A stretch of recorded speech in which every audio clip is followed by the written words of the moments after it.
Headline দেখে বা thumbnail দেখে প্রত্যেকেই বুঝতে পারছো আজকের ক্লাসটা কতটা গুরুত্বপূর্ণ একটা ক্লাস, যেখানে আলোচনা করব একটি report writing. Air India plane crashes in Ahmedabad, kills 241, অর্থাৎ 241 জন মারা গেছিল, on board people and 5 medical students. তাহলে খুবই একটি মর্মান্তিক আমাদের কাছে দুর্ঘটনা ঘটে গেছে। যে তোমরা প্রত্যেকে জানো গুজরাটের আহমেদাবাদে যে প্লেন ক্র্যাশ, ভয়াবহ একটি প্লেন ক্র্যাশ হয়েছিল, যেখানে 241 জন বা 242 জনের মতো ছিল, যার মধ্যে একজনই মাত্র বেঁচে ছিল এবং প্রত্যেকেই মারা গেছিলো। প্রত্যেকে শুনেছো খবরটা। তো আমাদের কাছে খুবই মর্মান্তিক, তাই আমরা প্রত্যেকেই সমব্যথিত। তা সত্ত্বেও আমাদেরকে কী করতে হচ্ছে, সেখানে একটি রিপোর্ট রাইটিং আমাদের করতে হচ্ছে পরীক্ষার জন্য, যে ঘটনাকে একবার বিবরণ দেওয়ার জন্য। তাই প্রথমে তোমরা প্রত্যেকে কী করবে, শিরোনাম দেবে Air India plane crashes in Ahmedabad, kills 241 on board people and 5 medical students by a staff reporter, ডান দিকে প্রত্যেকে তোমরা দেবে। তাহলে এই রাইটিং স্কিল বা এই যে রিপোর্ট রাইটিং খুবই গুরুত্বপূর্ণ, যাদের জন্য ক্লাস 9, 10, 11, এদের প্রত্যেকের জন্য একটি গুরুত্বপূর্ণ একটা রিপোর্ট রাইটিং। বুঝতেই পারবে, দেখো কীভাবে লেখা হবে রিপোর্ট রাইটিংটি। আহমেদাবাদ, জুন 12, 2025 দিয়ে কোলন দেবে প্রত্যেকে। সহজ সরল ভাষায় লিখেছি। 241 on board people and at least 5 students of Ahmedabad Medical College were killed when Air India Boeing 787 Dreamliner flight number AI 171 from Ahmedabad to the London crashed into the Medical College hostel yesterday around 1:30 p.m.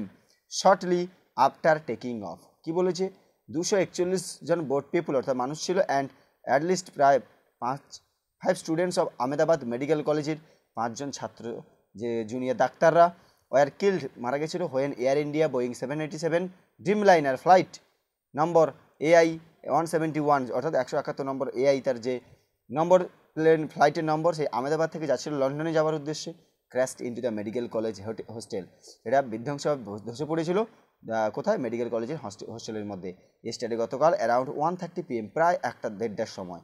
Shortly after taking off, ঠিক ছেড়ে যাওয়ার কিছুক্ষণের মধ্যেই। বুঝতেই পারলে, the flight had 242 people on board, 242 জন ছিল এটার মধ্যে, কনসিস্টিং অফ 230 প্যাসেঞ্জার্স, 230 জন যাত্রী, 10 ক্রিউ মেম্বার্স, এবং সেখানে 10 জন তাদের যে প্লেনের যে মেম্বার আছে সদস্য, অ্যান্ড 02 মোস্ট অর্থাৎ 2 জন মোস্ট এক্সপিরিয়েন্স পাইলটস এবং 2 জন অভিজ্ঞ পাইলটস অফ এয়ার ইন্ডিয়া। এই এয়ার ইন্ডিয়ার 2 জন অভিজ্ঞ পাইলটও সেখানে মারা গেছিল। NDRF, Gujarat disaster management force, Air India rescue team and local police were carrying out the rescue operation. তাহলে NDRF, Gujarat disaster management force এবং Air India rescue team, local police প্রত্যেকে মিলে were carrying out the rescue operation, উদ্ধার কাজ চালিয়েছিল। Out of 242 পিপুল অর্থাৎ 242 জনের মধ্যে a sole survivor with severe injury was rescued, তার মধ্যে একজন খুবই ভাগ্যজনক এক যাত্রী, যে খুবই আহত অবস্থায় ওয়াজ রেস্কিউ, তাকে উদ্ধার করা হয়েছিল, and admitted to the Ahmedabad civil hospital for treatment, যাকে ট্রিটমেন্টের জন্য হাসপাতালে ভর্তি করে দেওয়া হয়েছিল আহমেদাবাদের।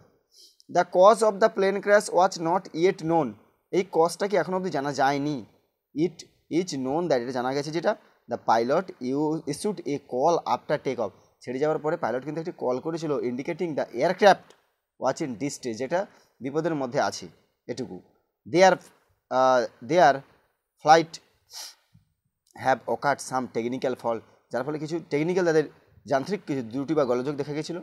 The PM of India and home minister express, অর্থাৎ প্রধানমন্ত্রী নরেন্দ্র মোদী এবং home minister Amit Shah expressed deep sadness, খুব দুঃখ প্রকাশ করেছিলেন, and they visited the spot, এবং তারা স্পটগুলো জায়গাগুলো দেখেছিলেন, and assured all sorts of, এবং সমস্ত সাহায্যের হাত বাড়িয়ে দিয়েছিলেন।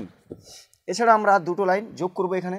দ্য টাটা অ্যানাউন্সড, ঘোষণা করেছিল 1 crore is the death family, প্রত্যেকটি মৃত পরিবারের কাছে 1 কোটি টাকা, অ্যান্ড অ্যাসিওর্ড দ্যাট, এবং নিশ্চিত করেছিলেন যে he will help the injured man, আহত মানুষটির সেবা করার জন্য যত খরচ হবে তিনি বহন করবেন, অ্যান্ড বিল্ড, তৈরি করবে দ্য মেডিকেল কলেজ, এই মেডিকেল কলেজটিকে, যে হোস্টেল ছিল সেই মেডিকেল কলেজে হোস্টেলটিকে আবার পুনরায় তৈরি করে দেবে। তো এই ছিল আজকের এই রিপোর্ট রাইটিং। প্রত্যেকে দেখো খুবই সহজ সরল ভাষায় তোমরা প্রত্যেকে লিখতে পারবে। কীভাবে লেখা হয়েছে ভিডিওটা একবার পজ করে ভিডিও খাতা এটা তুলে নাও। খুব খুবই গুরুত্বপূর্ণ তোমাদের জন্য, তাই তোমাদেরকে দিয়ে দিলাম। তাই এরকম রিপোর্ট রাইটিং পাওয়ার জন্য অবশ্যই চ্যানেলকে সাবস্ক্রাইব করে পাশে থেকে বেল আইকন করতে একদম ভুলবে না। ভালো লাইক করো, কমেন্ট করো, বন্ধুদের সঙ্গে শেয়ার করো। এরপরে আমরা চলেছি করবো অপারেশন সিঁদুর, যেটা আমাদের কাছে খুবই গর্বের একটা বিষয়। অপারেশন সিঁদুর সেই বিষয়ে আর রাইটিং স্কিল আসতে চলেছে, তাই অবশ্যই চ্যানেলের সঙ্গে চোখটি রাখো। যারা নতুন সাবস্ক্রাইব করো, পাশে থেকে বেল আইকন করতে একদম ভুলবে না। চলো পরবর্তী ক্লাসে দেখা হচ্ছে আবার।